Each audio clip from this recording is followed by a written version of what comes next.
welcome to Talking Wednesday episode 166. And lads,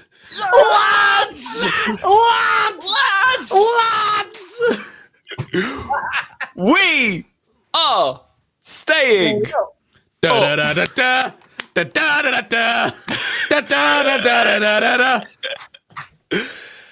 Sorry, TOS, not TOS. No, demonetized, it's fine. whatever. Yes, anyway, whatever. It was so perfect. We're going to get demonetized. That's exactly it, Jack. Yeah. I realise something well, lads. I'm wearing the exact same hat that I wore on the playoff stream.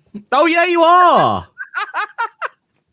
Have you got a curtain behind you? Is that what that is? This is a curtain. This is like a crap. I just for the audio listeners later on, I almost just fell off my chair. I've put a curtain up to do like dramatic acty things and stuff. For like reels and. Do you know what it does look like though? It just people. looks like you're doing all this in front of a shower. Yeah. I feel like I need one after that game. I'm sweating Talking so Wednesday, much. episode 166. I'm joined by Jack and Jake this week. If you weren't on our YouTube special, go and check it out. We did a YouTube special of the relegation battle where we watched it all and you saw all the goals come in. We're not putting it on audio feeds because it doesn't really work in an audio form. So it's one of those where we are going to do Talking Wednesday specials that don't hit the audio feeds in that regard. We might have found something that works really well with all of them. Yeah, it was a lot of fun. But I will start the podcast. And we don't have to dwell on this for too long, Jake. We don't have to go into it. So actually, I think I'll start the podcast and ask Jack how your week's been. Because me and Jake will just say it. We've had terrible weeks up until now. It's been awful. But Jack, how has your week been? Ironically, mine's been a bit terrible as well. Oh, here we go.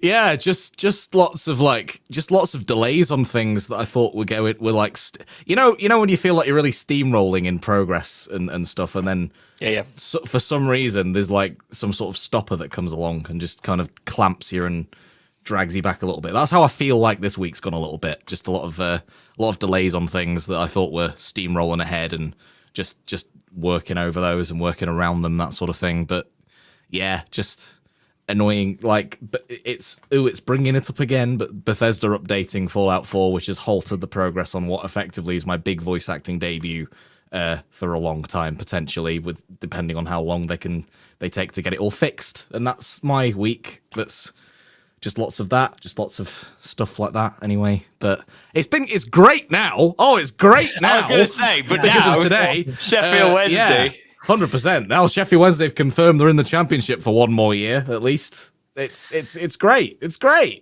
So what I will do is we won't spend too much longer at the start doing this. And if my focus goes slightly out, please excuse me. It's because I put autofocus on because it was out of focus, and then the autofocus is having an absolute mare as it always does. It's trying to focus on your radiator. Yeah, it does for some reason.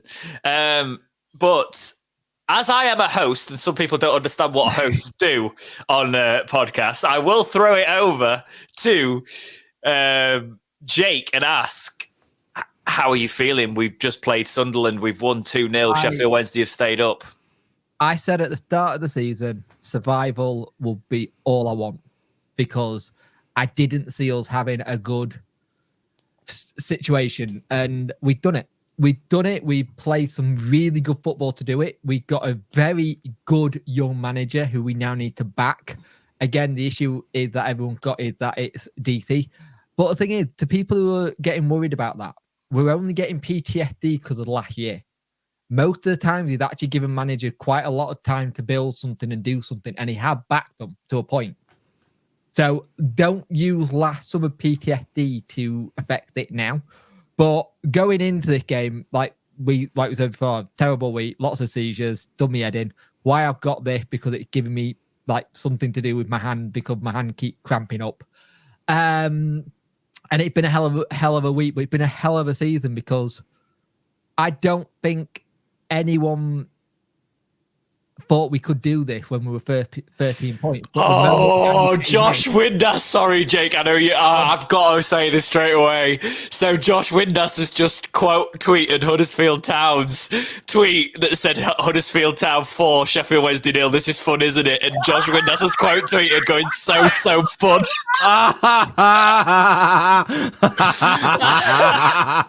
What we said in the live stream, because Josh does this so many times, like Wind-Up Merchant, you don't know what's going on.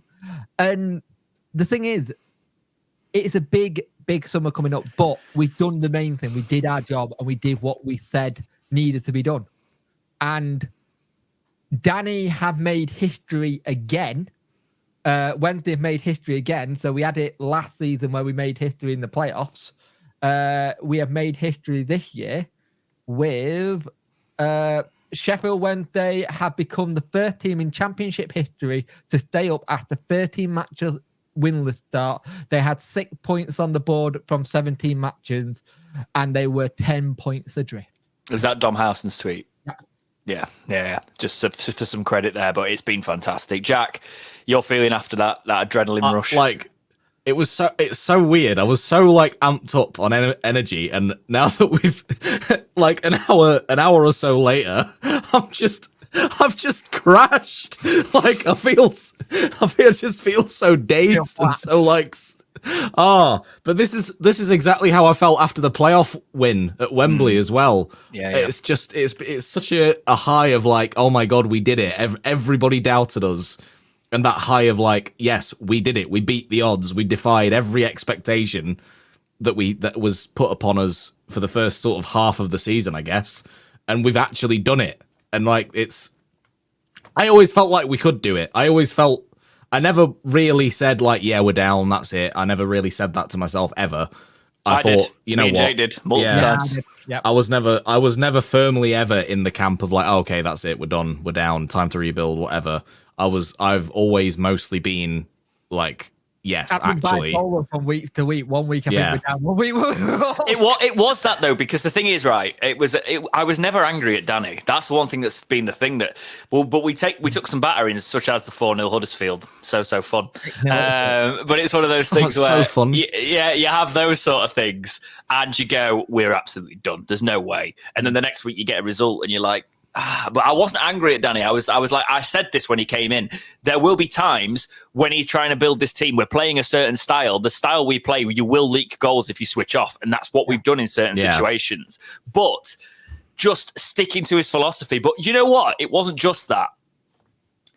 He's adapted himself, and you could already see he's learning on the job. When he's scrapped playing out from the back in certain fixtures and gone long when we've needed to. A lot today, actually. Yeah, if you think about the results against people like Millwall, the teams like Millwall and that, we took them by surprise because we changed our play, which is what you didn't see Danny do. Darren Moore do at all. No. And Danny's done it in his first season as a manager. It's fantastic. If you actually look at. And because I'm really weird when I say this, but if you look at the result from February the 17th to the Ipswich result, they were really good. We had a good run going, but I think that Ipswich result was actually very good in one sense because it brought them a bit down to earth and going, you're nowhere near safe. Mentally, it's like, you're not there yet. And I think they needed that. It would have been nice not to have it and we beat Swansea and say we beat Norwich, but I think they needed that kind of it's not done yet mentality thinking and kick up the bum to go again. Yeah. And I think it humbled them a little bit to go, oh yeah, we're not done, are we? Does that make sense? No, completely. We're not the finished. I'll obviously flip it to how I feel today because I will pitch in feelings a little bit more rather than just directly host and bounce. It's one of those things where I said, didn't I, before we went, I feel like we're going to do this. I feel like we're going to put a result in today, and I never say that. I was like... You went a bit nervy on the 60th minute. Oh, completely. When the other teams were winning, but I had this weird feeling that they were going to anyway, because there was a big conversation about, it's very... everyone was saying it's Wednesday... This is what was annoying last week. Everyone was saying Wednesday is safe. There's no way those other teams win. Yeah. All of them won. All of them won. what I will say, what annoyed me was there was a lad on Twitter who put, "This is where I predicted to be next season." I was like, no, stop it. Not over yet. And people were like going, "You do realize you click yourself here if this doesn't work." Yeah, kind of thing. We also don't know where. We also don't know how the backing's going to come in the summer, and we will move on to that. I will say we are a live podcast today, so hey Joe, good to see you again. Hey Tom, hey Sheffield Wednesday fan, hey Andy, hey Mark, hey Squipper, hey Patrick. Can see a few people in the chat. So and hey Chef Cam, how you doing, mate? We didn't do it. But let's move into that then. So we've got the feeling. We've obviously got to cover the point of, we don't even know if Danny Rohl's going to be here next year. Actually, we've got something we need to do first before you go off. Sorry. We need to do the tradition of Jake, talk us through the game. Oh, yeah. We played very well, actually, I think. I think we weren't nervy. I think if you look at it realistically, I think Sunderland were more nervous than we were with the way we were playing. Oh, 100%. They looked really nervous. They didn't look happy with how they were playing. It took them a while. And we caught them off guard a little bit. We caught them off guard with that goal, and you could tell. Well, to be fair, before that, Jake, I think we forget this in this. They had an offside goal, and our faces dropped. Yeah, we were like, oh, no. Oh, no, yeah. Well, here's the thing. Here's the interesting thing. Look at the two people who scored. Peterborough Miracle, Liam Palmer steps up. Josh Windass at Wembley 103. Yeah. Both two players who step up when needed. Yeah. And I think first half we controlled it well. Second half they really came into it though, and we were having to defend really well. They had chances in the first half, but second half there were times where they were closing in. But I think you talk about Danny being the person that is being able to change things and see it. And you saw that he went a little bit defensive with bringing Bambo on. And just a shout out to Bambo. Wasn't great when he first came to the club, but he has improved massively. Yeah, it's the decision making, isn't it? That's the thing that's been the big thing, and it's those individual responsibilities of the players. And I think Danny's going to hold them to a higher standard. Yeah. Palmer goals, Windass goals. What a finish from Windass! If it's the last goal we see of him in a Wednesday shirt, it's ironic that he's the last goal. It's sort of like iconic actually that it's the last goal of Wednesday season is Windass putting some comfort into a scoreline that eventually kept us up. Because, Jack, it was looking at one point there a little bit shaky, as we said, because the other teams were winning. Even though Wednesday were 2-0 up, were you ever really comfortable when that happened and the other team started winning? The moment that we got the news that Birmingham had scored, that's when I was like, oh no. And especially when that fell exactly when Sunderland was starting to have a few dangerous looking chances again from open play. And before that, it was basically all Wednesday for a lot of that first half. Now, and then who had a really quiet game? Patrick Roberts. That made me so. When he missed, I'm sorry, but when he missed and he skied it, and he just looked so angry and so like toddler having a tantrum, it just made me so happy because both of those against us playing for Sunderland in the playoffs a couple of years ago, and also that goal he scored against us for Derby County, he looked so smug and happy with himself. I will say, like, that's the players of Sunderland, but I will say the fan base have been absolutely solid. Oh, yeah, 100%. I don't want it to come across like, we've got no. Sort of thing. I know what you're saying as well, but it's like, I just want to say that Sunderland fans have been sound going into this. You know, they loads of them actually stayed behind and were clapping lots towards us, towards the Wednesday players and stuff, and for staying up. And I think for them, they're in a really weird position at the minute because they don't know what's going to happen in the summer. Yeah. They're still managerless. They're still having to figure it out. I think their season's very similar to a point like Birmingham's. They're doing really well, and then they suddenly wanted to change it for a different brand style, and it come back and bit them in the arse. They had it sorted. I don't know why they've decided to change it so much, because they had it sorted when it was like a real bunch of young up-and-coming talent that was all really hungry and they were playing really nice football, and they were in the playoffs last year, and they suddenly decided to do a 180 with how they play, and I don't get why they've decided to do that, because frankly, it was really working for them. They needed to build from that. They didn't need to kind of rip up the script and go again with a totally different way like they did. It's, odd. But well, what's crazy about it is we've only finished 3 points behind them. Yeah.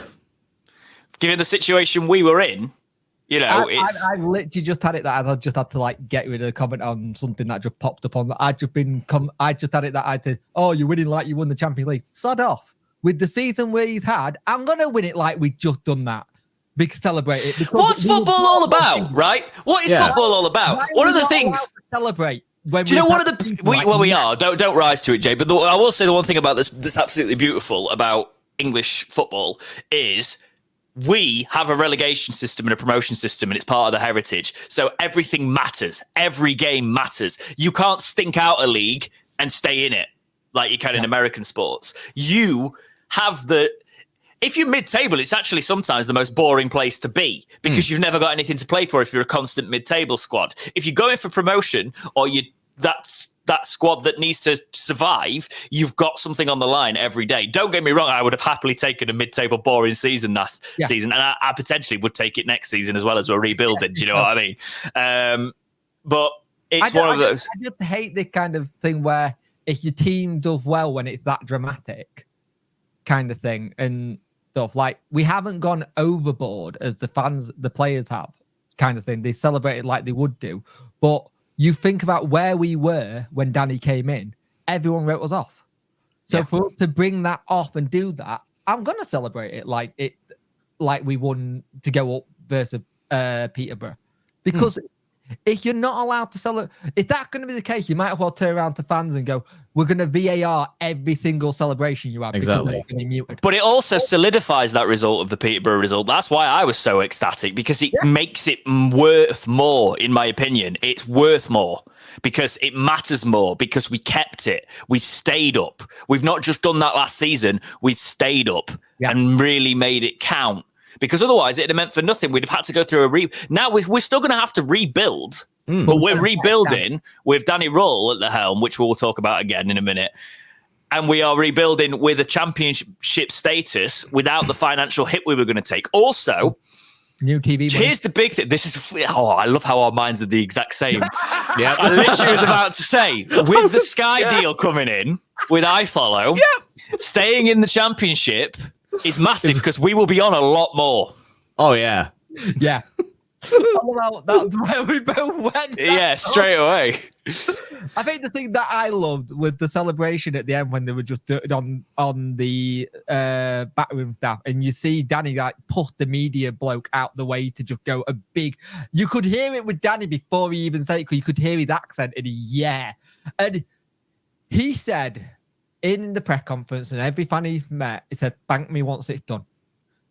I don't think we've had a manager in a while. Darren was a little bit it, but who kicks every ball, who want to go for everything. It's weird because we're not used to that style of manager. And it's nice to see because it shows you that our passion for the club is there with the backroom staff. Exactly. And as Andy says here, what a great celebration the team, the coaches had with the fans, just drinking it in, taking that in. If you watch the videos afterwards of Danny Rohl, the raw celebration scream of it happening, you can tell how much this means to him and how much of a football person he is. He's come in and he breathes this, and it's infectious. And here's the thing, it would be, and I'm not just saying, I am partially saying this as a biased Wednesday fan, it would be a sensible move for him to stick around. So this is the thing of talking about him going is crazy, which we'll get to in a second. I want to do the normal rigmarole of the championship results. So the final day ended like this. Stoke City beat Bristol City 4-0. Sunderland lost to Sheffield Wednesday 2-0, securing Sheffield Wednesday's championship status. Swansea 0, Millwall 1, 2 red cards in that for Swansea and Millwall. Coventry 1, QPR 2, Ipswich 2, Huddersfield 0, condemning Huddersfield to relegation, securing Ipswich promotion to the Premier League. What a journey for them. Leicester 0, Blackburn Rovers 2, which secured their safety. Plymouth 1, Hull City 0, which secured their safety. Birmingham 1, Norwich City 0, which you think that result could have very much secured their safety. However, it didn't, because the other teams, every team down there that needed to win today to stay up did. West Brom 3, Preston 0, Middlesbrough 3, Watford 1, Leeds 1, Southampton 2, condemning Leeds to the playoffs, which we know they don't like. Rotherham 5, Cardiff City 2. Rotherham decided to be a team at the end of the season. Yeah, literally.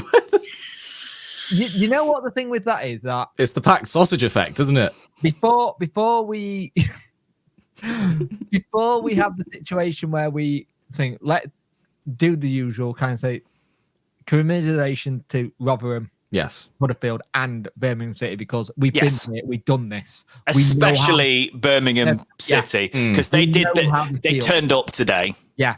You know, Norwich were poor. I was watching that game. That was the game I was covering. And Norwich were poor today. But we know how it feels. But Birmingham got a thing. They got a little bit of that thing that they can clear the decks and start again, because it is a new ownership model and they can change it.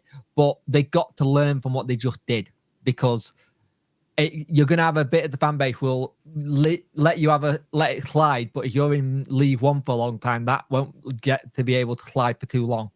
Congratulations to Leicester and Ipswich. Ipswich journey have been ironic. Have been incredible. It shows you, if you back a manager with what he wants and how he wants to do stuff, you don't have to spend a fortune to get out of this league.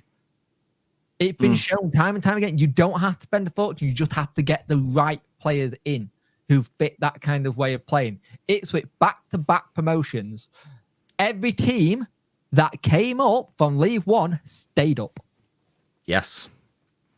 Apart from Rotherham. No, they didn't come up. They didn't. Oh, no, they didn't. Of course they didn't. No, they didn't. Do you know what? We were in that league for so long, because I remember them being us in the first season. Yeah, absolutely. I said that on the live thing as well. I'm so used to Rotherham being a yo-yo club. They actually stayed up last season, didn't they? It was Ipswich and Plymouth.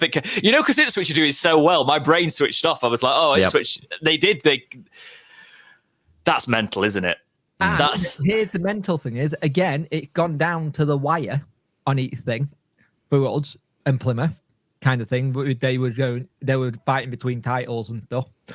And I think if you're a team coming up who's in a really good position off the field, you look at Ipswich as the model now. So let's look at the table and how that ended up. So Leicester City finished at the top of the table, 97 points as champions. Losing on the final day isn't really the way to do it, because Ipswich became within a point of being champions, because winning today put them on 96 points. The whole game. If they won that whole game, they would have been champion, wouldn't they? Yeah, exactly. So that's how close they were. Leeds, obviously bottling it on the last day, not ideal for them whatsoever. They finish on 90 points in third. Will that momentum, sort of dip farewell for them in the playoffs? Because now they've got sixth place Norwich City, who I will say were quite poor today. So maybe they do get past that. But they finish on 90. Southampton finish in fourth with 87 points. They play West Brom in fifth, who finished on 75 points. Norwich, because Hull lost, Hull had a chance today. It wasn't the biggest chance, but it wasn't really. The goal difference would have meant they couldn't really do it. But maybe, but I think they were dark horses this season, Yeah, they were, definitely. It was being talked about a lot this season. They had really good players as well this season, and you don't know if, for example, they're going to be able to match that next season. They might get poached here and there. But Norwich finished in sixth on 73 points. Hull on 70 in seventh, missing out. Middlesbrough 69 points. They had a really good run again. Well, because remember Middlesbrough were right down there with us at one point. Yes, absolutely were. That's really good position for them. Coventry in 9th on 64 points. Preston in 10th on 63 points. They lost their last 5 matches as well. What an awful end to the season. Bristol City, 11th, 62 points. Cardiff City, 12th, 62 points. Millwall, 13th, 59 points. Swansea, 14th, 57 points. Watford, 15th on 56 points. Sunderland, 16th on 56 points. Stoke, 17th on 56 points, and QPR on 18th on 56 points. They really pushed on those final 3 wins of the season to really draw themselves out of danger before it even really mattered. Blackburn Rovers, 19th on 53 points. Wednesday, 20th on 53 points. Plymouth, 21st on 51 points, staying up by a point with their win today. Birmingham, 50 points. 50 points was not enough. They were relegated on 50 points in 22nd. Huddersfield finished on 45 points, a collapse at the end of their season when they didn't need it. That 4-0 win could have been the momentum for us, and they didn't for them, and they didn't take it. Rotherham, 24th on 27 points. So Wednesday, actually, go on. Wednesday in the last 6 matches, second in the form table. Oh, yeah, that's mental. You know what? I actually can't wait to hear about your conversations with your in-laws. That's gonna be. They'll just go quiet because what they do is they love to be smug when it's going well for them, and they'll just like Sheffield United fans. Okay, yeah, pretty much. Yeah. Are you walking in with your big P shirt on then? If I can still fit in it. It's been an interesting year. If you take all 10 matches late, we would have been in 10th place on Form Guide alone. Yeah. Oh. And we also are only 9 points off 12th at the end of the season. It's crazy. 3 points. You know. So it's tight, this league. And I'm just glad we've come through it. Yeah. It's really good to see some fans of other clubs in there, like Chris, congratulating us from an Ipswich perspective and things like that. Yes, there is a Steel City derby incoming next season. Yep. I saw some of their fans on Twitter going, I hope we don't play them too early because we need a bit of a rebuild if we're going to make sure we stabilise ahead of the new season. Right, I saw a comment earlier. Let's go. So some random gamer says, do you reckon he's staying now we are up? Let's get into this topic because it's the question on everybody's lips. Is Danny Rohl going to stay as Sheffield Wednesday manager? Jack. What? Why is this a thing? Is nobody seeing the undeniable evidence of the celebrations when we stopped up? How is this even a question? He's said previously that he's planned for pre-season, that he's planned for 2 separate camps, one in the UK and then one in Germany. He's already had lists together of targets that he wants to bring in player-wise. I wouldn't even be surprised if he wants to bring in maybe a couple of staff members now that we're confirmed to stay up as well. Why would he have all of these plans done and ready to go if he didn't plan on being here for a long period of time? I don't understand. Yes, Steve Bruce sodded off. I was about to say another word there. Steve Bruce sodded off to Newcastle at the drop of a hat. Darren Moore left under contract dispute talks and stuff. We've been abandoned by other previous managers that have made us feel great about the future. That doesn't mean that every manager is going to abandon us that we feel great about for a long-term future. And Danny Rohl is not abandoning Sheffield Wednesday. He's clearly settled here very well. It's like his first job as a manager. You don't get looked upon favourably if in your first job as a manager you sort off to the next. You don't want the reputation that Alex Neil has now got, do you, really? Yeah. Danny Rohl won't want that. Why would he go anywhere else? I don't understand why this is a thing, and I'm toning myself down so much. I'm really proud of you, because I can see how much you're holding I could go off the deep end at this whole thing, but yes. What about you, Jake? What do you think on this topic? There we go, that's where I was going. I can understand why Wednesday fans are feeling like this a little bit, because, again, like I said earlier, I think there's a lot of PTSD from last season where we thought we had the manager who was here for it, and then the old DC comes in. Now, I am not Chancery's biggest fan this season. I made a very controversial video, which allegedly he actually saw himself. Yeah. Anyway. But here's the thing with it all. If Chancery backs him like he has backed other managers, because he has always backed them. I think the only one he couldn't back was Lukai because of financial fair play. Even when we went down to League One, he still managed to get players in for Darren. They were all free, but he's still backing him. If he backs him and there's a plan, the big word here is a plan, and that plan gets stuck to, I can't see why he would want to leave. He's already fallen in love with the club. he's already fallen in love with the fans. He's already got a load of players in that squad who are out of contract, but sounds like some of them might be sticking around.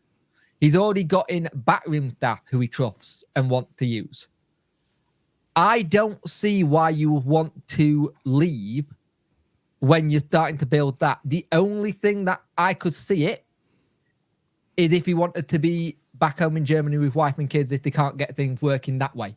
Yeah, but that's like Bayern Munich level. I'm sorry, but like with the project you've got on at Wednesday here, even in the Bundesliga, I don't care what team it is, this is a bigger path because if you could get a team to the Premier League. He had a German club that was after him before us and he didn't take it. Yeah.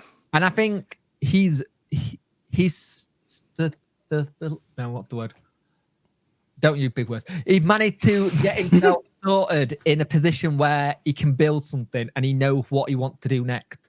He's shown that he's able to adapt, which is something a couple of the managers we've had in the past haven't been able to adapt. It's always been one way and that's it. I think he got a good relationship with the academy, which is something we haven't had for years. Like generally, when was the last time we had a good academy relationship from manager to player? Probably. Well, it's the first time we've seen someone with the ability and the bravery to actually really throw a youngster in. Like Cadamartri, you'd think is an easy win, but actually he still had to bet his prove that he was good enough. Yeah, exactly. Yeah. So that was a big roll of the dice. But Danny came in, saw the ability, got the best out of him, and has not overused him. He's brought other players in. Utilized him when we need to utilize him, but now obviously he's more of a bench player and we've given him some time to grow again, which is going to be a case of you can do that with this. I think in terms of the Danny Rohl thing, I do think it would be crazy for him to leave while he's got a good thing going because this is the thing. You could see if it started to sour and Chansiri didn't back him, that's where you're going to get the problems because it's a case of if he will not have a shortage of suitors, right? So he needs to have that backing from boardroom level. But I think, right, you say what you want about Chansiri. I'm sure we all do in certain situations. But he can't look at the situation that we were in summer and think he can let anything near that happen again. He has got the best chance to back our manager now that will know what he is doing. Danny Rohl showed with limited signings that he could bring some in and turn, the thing that we excrete into gold, right? And it's one of those things where you watch that happen and you can't, even if you don't know football, you can't watch that happen and go, we can't back this man to take this club forward. So no, it doesn't. I don't think there's any club, unless a Prem club came in for him and wanted to take a gamble, it's not happening, in my opinion. And even then, it would have to be a good offer because the thing is, I think managers are getting wiser to it, right? Prem clubs come in for people and the churn is so quick that you can ruin your entire career. Yeah. So I think Danny is in that position where he needs to prove himself as a sustainable manager. Now, if Wednesday, I tell you what, I'd be mourning more when it comes to next season when we finished 8th or 9th under him and just missed out on the playoffs or something and looked good and we had a bad spell. And then a team, he thinks he's shown, that's when you start to worry. But I think it's a longer term project for Danny Rohl. It has to be, Yeah. So we've got some comments here on this. Squipper says, already yes, talking about it. Answer is yes, already talking about next season. Other side of that, Nomis says, Darren Moore was staying until he wasn't. We were obviously very shocked when Darren Moore left. I really hope we don't end up in that situation again. I'm going to be sort of like wincing all summer, hoping I don't get a call from Jake going, Darren Moore is gone. Danny Rohl is gone. I was like, what? I'm picking up some bread in Aldi, mate. I got a voice note from him being like, Darren Moore's left. He's gone. And I was like, what? No. Chris, the Ipswich fan, says, yes, he's got a project like Kieran McKenna. That's the way I see it as well. If you actually want to compare it to a German club situation, just look at Bayer Leverkusen. Exact same circumstances as Wednesday are right now, pretty much, except they stayed in the second tier for a long time. They didn't have a dip down to the third and back up again. Lad, just go to Sheffield Wednesday Twitter a minute and watch the players with Danny, and then tell me if he's off. Yeah, exactly. No, I've already seen that. That's exactly it. And we've got a lot of people questioning the owner, and I understand that. But then we've got another side of it. Mark says, I think it's important that as a young manager, important to know that as a young manager, he has no need to rush into another job, and he will see this club as a big opportunity to build something and make a name for himself. And yes, that's it. If you look at it, when we filled Hillsborough for the West Brom game, right, he's now had a feeling of what it can be. And I'm telling you, we're a Premier League side. That's every week. Yeah. Chansiri won't have to worry about how expensive the season tickets are. You won't be able to get hold of season tickets. If you get Wednesday playing how we played this back end and we're up there, it'll be sold out week in, week out. And Danny Rohl is staying at Sheffield Wednesday, and we will all cry if he doesn't. You know what I love about that video? Well, it's Palmer and Bannon leading, going, right, come on, we're soaking him. Yeah. Yeah. Right, let's talk about the players that he's brought in. So Danny Rohl brought in players: Pedersen, Ugbo, Poveda, and Beadle. Yes. None of them are permanent transfers. Beadle is at a Premier League side, but he isn't looking like he's going to be favourable. Ugbo side has just been relegated. They are in financial trouble, apparently, or something like that. Yep. So they're going to be looking to offload him, but he will have a line of suitors because of what he's done this season. Line of suitors, but if he's already in and Danny's here and he can go, I want to come back. And remember, we have something that other clubs don't have. He better mate with Anthony Masaba. Yes, there's that side of it. And there's also, and obviously Masaba's going to be here for a couple more years. I think he's on 3 year. 2026, I think it expires his current deal. Yeah, so that would be a great link up. And then you've got Poveda, who actually I think we've got the best chance of getting because of his injury record. Yeah. And he's a free. And that's the question. Andy's a free transfer. And then you've got Pedersen, who's owned Wednesday. He's turned him into a tight Yorkshireman. So he loves a free transfer now, does Chansiri. Exactly. I think Pedersen's the one that we took a gamble on, and it's clear he wasn't up to it. So I don't think Danny Rohl will go down that road. He did job to a point, but I think Pedersen was also a case that he worked under Hendrick. Yes. And I think he just needed someone in just as that backup. Yeah. I think if you actually look at, we were a little bit critical in the January window, but when you actually look at it, the smart signings, they're not what Danny wanted, which were permanents, because he wanted permanent transfers in. He tried, he couldn't.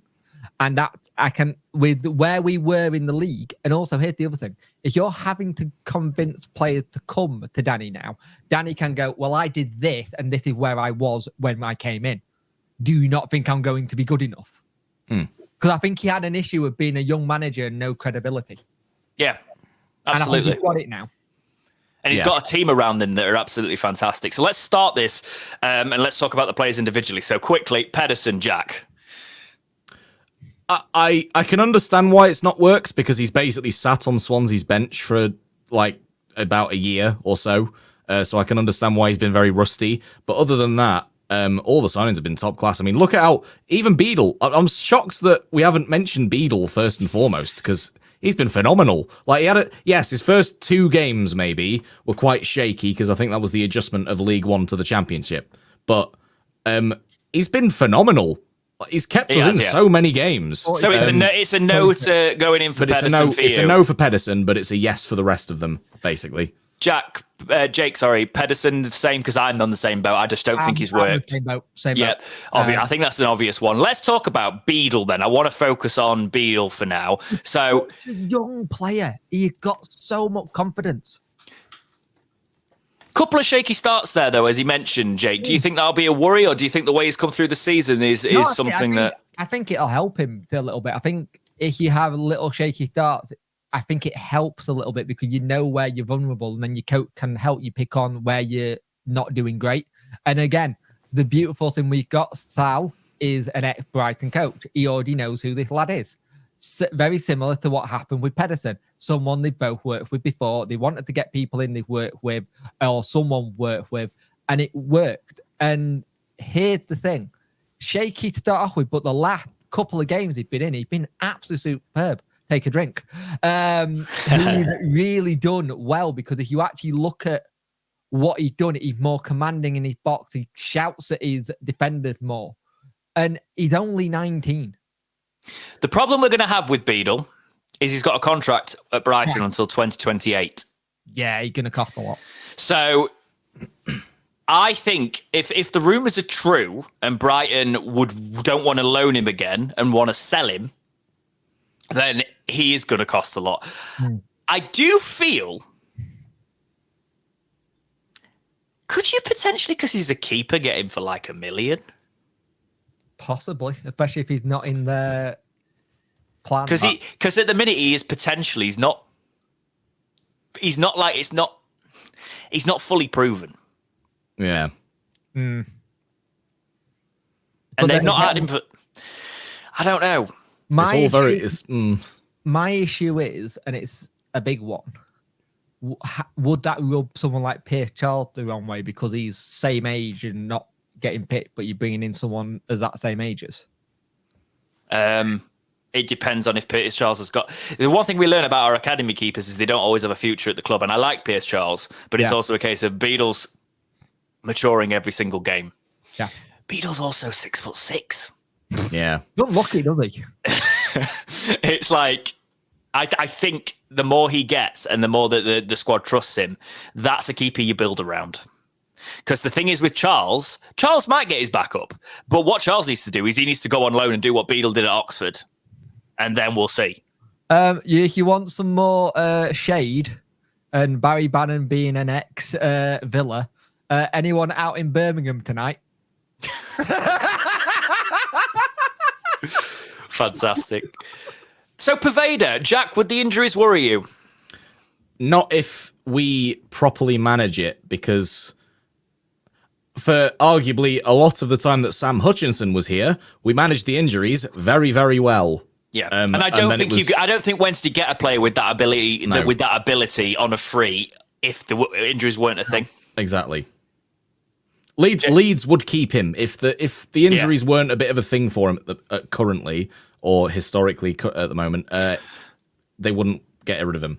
Well, Jake, especially now they're bottling the playoffs. Leeds fans say that he's so inconsistent, and that's not the thing. It's not the thing with injuries; it's the consistency with Poveda. So, what would you say on that front? I think the Leeds situation with their actual position they're in, because they're lining up for possibly some of their big star players going, if they don't go up. And the thing is, I think Poveda been there quite a long time now, hasn't he? Mm-hmm. And he's been loaned out constantly, not really had a proper run. And I have a funny feeling has Poveda kind of fallen out of love there as well, because he's not going to get played. Well, Poveda will not be staying at Leeds. I think that's true, but it's more of a case of where does he go next? Because the thing is, the clubs who were rumoured for him were us, Birmingham. Well, that's now gone and jacked. Yeah, Blackburn Rovers. Yes, because they had him before on loan. Yeah, probably see a Sunderland looking at him, but I think if you have what he's done, no one took a punt on him apart from us. I reckon if Wednesday want him, we get him. He's the one, I think. Now we've stayed up. Yeah. I think this could be amazing. It could be an amazing, because if we can keep him fit, he's going to be the player that unlocks things for us. The people, obviously, we want a new Forestieri. That's why people liken into him. But I do get that. He's the flair player. He's the player that will get you off your seat.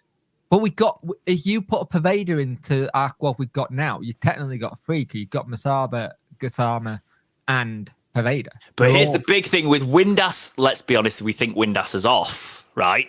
And if that's the case, Poveda becomes he becomes the 10. Yeah. So you fit them all into the team, and oh my God. Yeah. Yep. That's where it... Keep an eye on your Twitters tonight, lads. Barry Bannon has said he can't wait to get to Sheffield and start celebrating. Remember what happened last time they were in Sheffield? Oh, yes. I remember that. Yep. All the... Rian Brewster. you know what's changed we went to is Danny's. It sounds really bad to say this because it makes every other manager understand, but it sounds like he put a more professional spin on everything he does, like getting a hotel before a game instead of the player coming from home to the ground, instead of having them all in the night before and then they're all in. You know what I mean? That level of preparation. Yeah, you're here to work. Yes. Does that make sense? The approach is a lot more thorough than I think it has ever been, potentially, I would argue. So Ashley says, "Dear Brighton, Beadle's been terrible, but we'll take him off your hands for really, really cheap if we have to." I think we should just show them the reels of him having them fumbles in the first couple of goals and go, "This is all he's done on loan. We'll take him off you." Yeah. So I'll tell you what, we'll give you 500k for him. Yeah. Let's move on then. Jake, I'll start with you on this one to the last loan signing, Ugbo. Now there's talk about. I don't know if you saw the flares being thrown back into the stand sort of thing. The fans aren't happy. They've been relegated. Troyes and.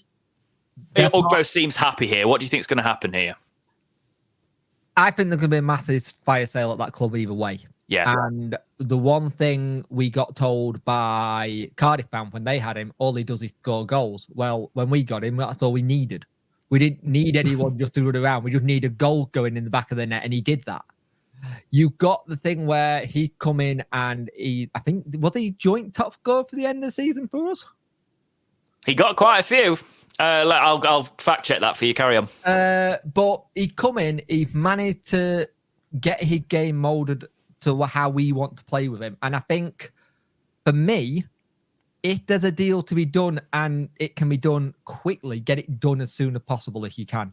I think he's the kind of player we've been missing up top for a while, who's a little bit wily, knows what to do, but also knows to shoot on sight. That we've had strikers in the past who've been good, but their ability to finish has been what's let us down. Yeah. How many times when we've done a podcast or we've done a live stream, we've been like, we just don't hit the barn door. It seems to me, Ugbo does seem to get a good ratio on goals every time he gets the chance. He knows what position to be in. This might be slightly wrong because of today. Musaba had 8. Yep. Windass had 7, so he's got 8. Ugbo had 7.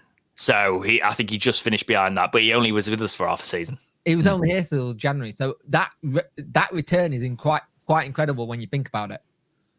I think if we can get a deal, therefore, do it. But I also want to have that risk. Don't overpay if they think that's the case. But he looks happy.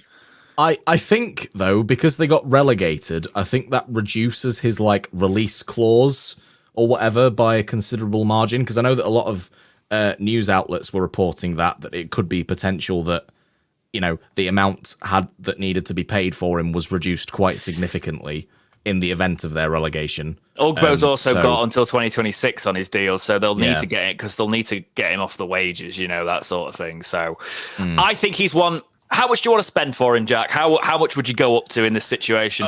About 3 million. I'd have said 2 because we can't spend too much money. I think a player that his contract's running out in 2026 for the new season sort of thing. Saying we can't spend too much money. We don't know. Because we need more than that though. We can't just have the players we've had this season. That's my point. But let's be think we don't know what we can spend because we don't. If you actually look at what the books has said, we're actually doing better in that sense with how we're managing. Yeah, I'm not talking about how much we can spend. I'm talking about how much we should spend given our history. Yeah. I reckon you do what you've done with some of the other lads. You go 2.5 million, but there's a 10-15% sell-on fee. So you're thinking around that, and he becomes our star striker. Yeah. Right. Yeah, I'd see that. Remember, he's only 25. Yeah. We have got to go into the summer with the mindset 25 and younger, big contracts ready for the season. If you're over 25, 26, you get a 2-year deal. With extension. And if you're over 30, it's a 1-year deal with an extension of maybe a 2, depending on how many games. We have to start going with the model of trying to get the squad down. Yeah. We gotta build it where we get the experience and youth, but it's there. The building blocks are there for what we can do. We can see what we need to do. If anything, one of the things DC needs and Danny need to sit down and go, and Danny needs to go to DC and go, we need to have a structure where it's not a pay-for-win contract depending on how we do. Give players security and it helps. But I do understand with the other way, if you give them too much security, they're too secure and they won't play. It's a balancing act. It completely is, yeah. I think whatever happens, there's going to be a mini rebuild in terms of we're overhauling the squad. That retain list is going to be really interesting. We'll do a special, actually. Tell you what, if that retain list comes out before the next Talking Wednesday podcast, we'll try and do a special on it because it's going to be a big thing in terms of that. Me and Jake will be getting the cameras fired up for our videos as we always do for the retain list. But Robbie writes in and says, so happy for Wednesday staying up from a Birmingham fan. Thanks, so mate. Sorry, commiserations for today. Your team performed. Norwich didn't turn up. I was watching your game when we were covering it and saw the other results going against you. I hope your team can, and the people behind the scene can learn from what they did and know that it's not about brand. You are in a better position than you have been in years with your ownership, with what they can throw at you. The talks about a new stadium, the talks about a new training ground. Get the infrastructure right with a couple of players, you'll be there again. But just a warning for you, League One isn't a walk in the park people think it is. No, League One, you can't underestimate it. That's what we learned. The thing is, it is about brand when you are already at the when you get to the Prem and you are stable in the Prem, then yeah, sure, you can think about brand. But if you're so low down like Wrexham were, then you can think about brand. Windass is doing it again. That's his 40th Wednesday goal. You what? Sorry. What's that? Josh Windass has just tweeted 40th Sheffield Wednesday goal. Oh, good for him. He's stirring the pot. He's like, "Oh, this was my landmark 40th goal. Haha, might be going, might be not." I never know with Windass when he's on Twitter. Yeah, because he's very wind up. This is why he's the queen of Twitter. This is why he's earned the title. I'm going to ask Tom to elaborate on this because we had not watched it because we've gone live. So just watched the end of the Rohl interview, a bit worrying, buzzing until I heard it. It's a very clickbait statement, isn't it? It is. Please do discuss and tell what he said. If people who have watched that, please, because we will obviously talk about. I'll tell you what, boys. Take a topic, talk about it. I'll go watch it. Talk about whatever you want. I'll be back in a sec. You know what? Okay. Things like this, people have said about what Danny said and taking it out of context, right? And I think we have to be very careful with what gets said and how it gets put out there. Because the way he says it make people think otherwise, doesn't it? It does. And I don't know, it's just one of those weird ones where I think a lot of people read too much into what gets said. Yeah. And I think we have to stop reading into it. Someone earlier actually said it in the chat, and I'm sorry for not quoting your name because I can't find it right now because that's all Dex's job to click and find things. But basically they said, yes, it's all coming up rosy about Danny Rohl now and because of what's happened, but watch what happens when it goes bad at some point and then all the fans will turn on him. This is exactly why we need to stop. We need to not say, and it was Yeet B that said, we're going up next season. We need to, yes, we've just survived by the skin of our teeth. We need to not set... Yeah, exactly. We need to not set expectations that are stupidly unachievable considering the position we've been in this season. Hope for 12th. Any higher than that, for example, any higher than that is a bonus. Yeah. It's a bit like when you're trying to get fitter. Aim for a certain achievable target, and anything beyond that you achieve, absolute bonus. You know? Yeah. So, yeah. I think let's not read too much into anything because anything can happen. We know what the club is like. Yeah. We know what the club is like. Sorry, it wasn't Yeet B. It was Enoch L. Sorry, Yeet B. It was Enoch L. I've just scrolled up again. We know how we can react. Yes. Let's be honest. We know how we can react, right? And it's like what we said. Yes, people will see something said and go, "Oh, I'm a bit worried about that." Mm. But that could be something in the spirit of the moment and just how he's feeling. Yeah, exactly. I am in my head prepared mentally if we do have a situation like last season, because I've been there, I've done it. Mm. And we always keep saying the one thing we can't predict is DC. Yeah, exactly. At the end of the day, be happy that we got him. Be happy with the job he's done. And we go from there. And if anybody does want him, he's in contract till next year. Yeah, exactly. So they need to pay Compo if they want him, basically. And Jade in the chat saying that he's setting his target for playoffs just to see the cheerleading outfit, just to see me in the cheerleading outfit. For God's sake, is this actually a thing? Right? Okay, fine. If we get into the playoffs, I will do an episode whenever that is in the schedule, whenever that falls in the schedule. We're at the playoffs, and I will be in a cheerleading outfit. There you go. I've said it on an episode of the podcast. I've confirmed it. God. I will do an episode in my cheerleading outfit that I need to actually find. The building into very likely to sign a new deal. Okay, good.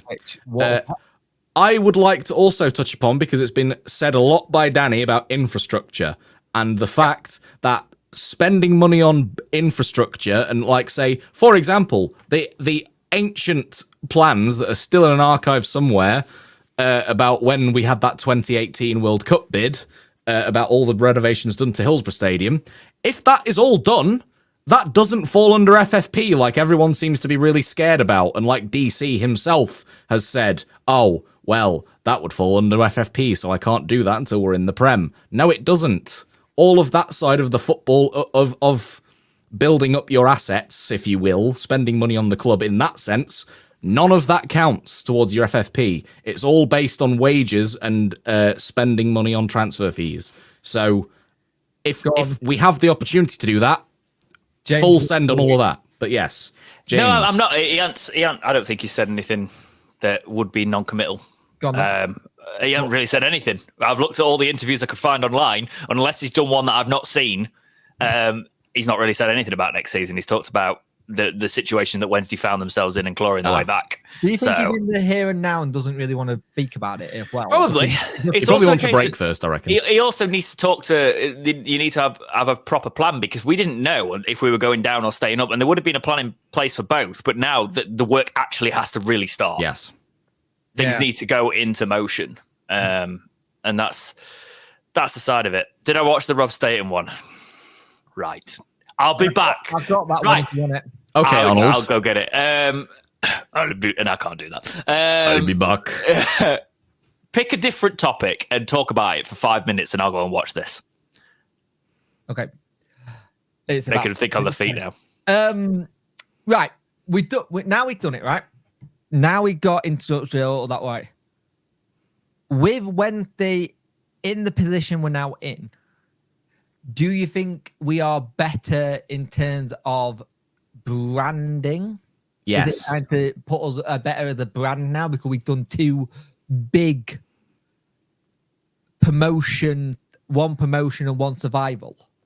So if you're an investor, what do you see? Basically, if we'd have gone straight back down again after all of that good PR from the miracle comeback and all that sort of stuff, it would have meant absolutely nothing. But the fact that we've actually it means something. It's actually meant something. All of that massive amount of publicity and all that sort of stuff, it actually meant something now, because we've also, if you think about it, we've defied the odds yet again. We were the underdogs yet again. Everyone had said that we were going to go down rock bottom, whatever, and look at us now. We've said to every single naysayer, we've stuck the proverbial middle finger up at all of these naysayers. So it's from a branding. Oh my God, branding, because that's what it's all about now. From a branding perspective, we are so much stronger. If we're thinking of like investors coming in or whatever, yeah, they can now be seen as the ones. They don't need as much of a big, huge rebuild task, because we've consolidated a little bit already. They can now be seen as the people that can finish the job of getting us up to the Prem. If they look at it of that being the long-term project of not just finishing, we're just going to get back to the Championship. Great, good job. And we look at it as the rise back to the Premier League that we were in for decades and all that stuff.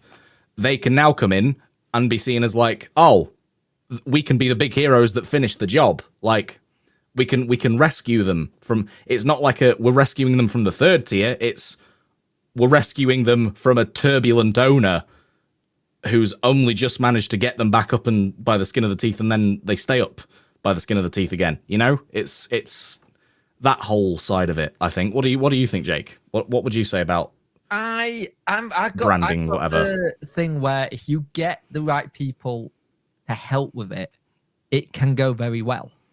And like one of the big things for me is you actually look at it off the field. It ain't been great with our sponsorship branding. No, it's been horrendous. And I want us to have a position where it changes, where we can get decent brands in, where we can get more sponsorship money in, find different ways that are not just getting the money from the fans or getting people in. I think it's interesting what happens next. Do you think DC can continue to do it on his own? Not sure. Go on. Right, that interview comes in. I can see what you're saying, Tom. The question that was raised was more a question on vision, okay, and more of a case of can you be the man to lead Sheffield Wednesday and push on and take us in a certain direction?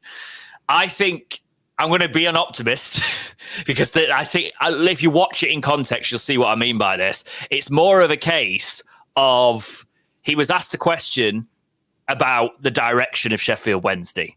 And He referred back to a question where he said, we need to put the work in. We need to, you know, when he's talked in the past about us having a vision, but we need to do that as a club. We need to do that as players. It's not just one thing. And he actually talked about, I think he took it more as are you going to push on and take Wednesday to the top question than are you? Whereas I think he wasn't taking it as, I know Rob was trying to slyly mention, are you staying, Danny?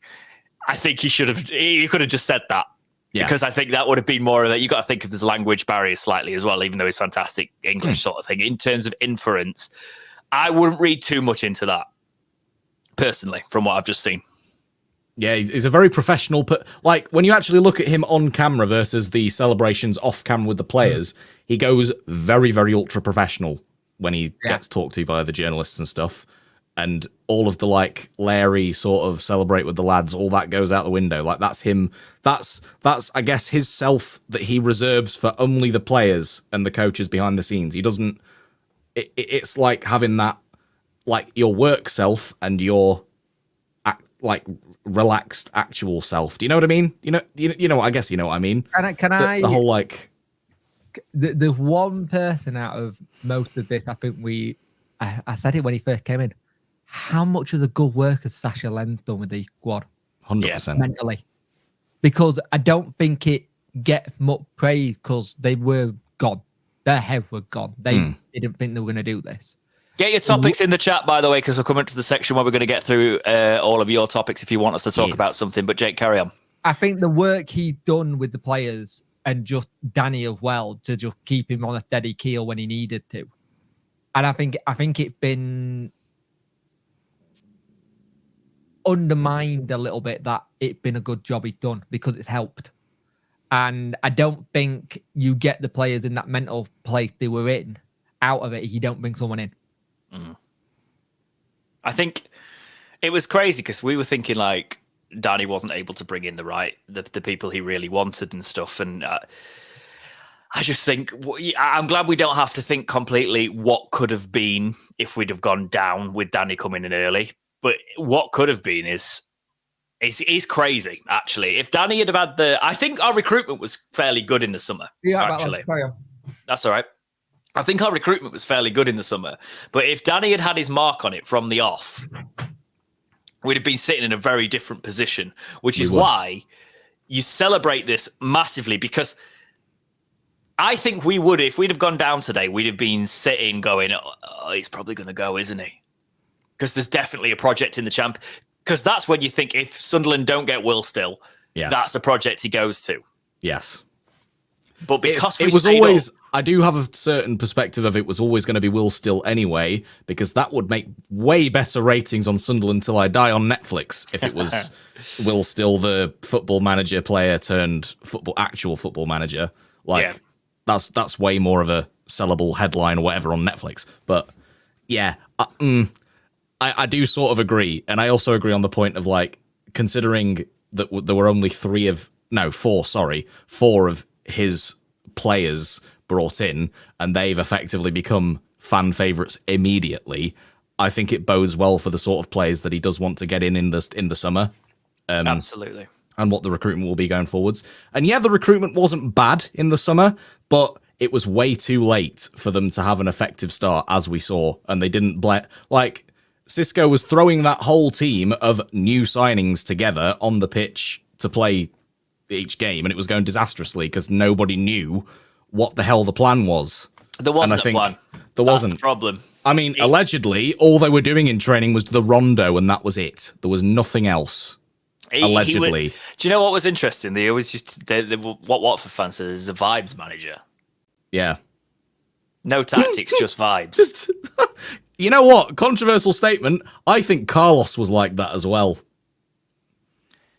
I think Carlos was a bit of a vibes manager. From my think he was, but Carlos had tactical nous. But he also had a very excellent number 2 that was the Wolves manager for a while in the Prem. And so I think that helped him massively. Bruno Lager, that's the one. Yeah. The vibe was... Sorry, the Tom, vibe was... Yeah. The vibe was... Andy, thanks for staying up till 1:30 a.m. watching all of this. Yeah. Wednesday, seeing you off to bed in style. Jaden says, I honestly think that Sheffield United don't start well. It's very possible they go to League One. I actually think, because they've got Wilder there, I don't think Wilder's cut out for the Prem, personally. No, I think he's got the vibes, hasn't he, for Sheffield United? That's the thing. I think they'll do all right next season. They love their cucumber and ham sandwich face vibes over at Sheffield United, absolutely. But Carlos had a much better team. He had more. He had more experience, and yes, he did have some quality in there. But it's also a case of I'm not 100% convinced that some of the players fit his style. To be honest, this is why Cisco did so well at Watford, though, because Watford retained almost every single one of their Prem players when they went down. Yeah. Exactly.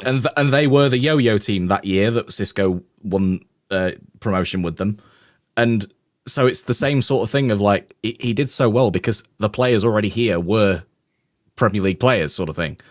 And I also can we touch on what Lee said about far from a visual brand? Because that's back there. There's a lot. Yeah, that's further up. Because I totally agree. And from my perspective... So Lee said we're far off from having branding in a visual sense. And I totally agree, because I think that the way that they view branding at the club is far too old school. They don't want to embrace much social media. They don't want to embrace much fan interaction, even. I don't want to banter admin, though. That's one thing I will say. No. They make me cringe a little bit in football. It's like they keep dipping the toe in, like Inside Training that they've released recently. And they did ages ago. They did like, Barry Bannon takes over the Instagram and a day in the life of a footballer. Do that regularly. Like, give a couple of weeks. Give a GoPro to a player for a couple of weeks at a time, and then compile all of that into like a day in the life video of this player, of that player, going fishing with Pato. Do you remember Ask Pato? There was all the Cameron Dawson doing the Yorkshire slang. Do you understand this? And it's like time. Yeah. And we need to go back to some of that, because that's why so many people kind of look at us in a bit of a whatever sort of way, because we're so behind on all of that side of the branding. Hire me, I'll do it.